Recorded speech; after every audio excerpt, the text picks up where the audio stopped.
If you're one of those guys that come out of high school that really likes to work with his hands and his mind, you can really make a career out of working at Paragon. At Paragon, we try to take on new challenges, so it's not the same every day. We've worked with products that go on the 787 airplane, the 737 Boeing. We do Airbus tooling. We've worked a lot with Ford.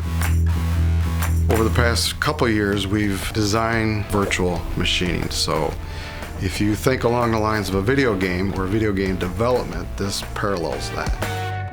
It's an opportunity to learn different stuff, and when I first got here, I was really terrified about even thinking about running the machine, but they give you a chance to show yourself, express yourself, and basically learn.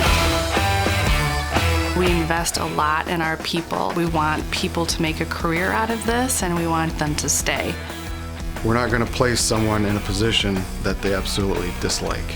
We want to funnel them into the roles that they get excited about and they want to come to work.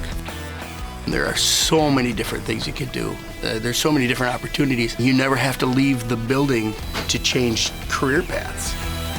If you're planning on going to college, to go and try something out before you go and spend $40,000, $80,000 on your schooling.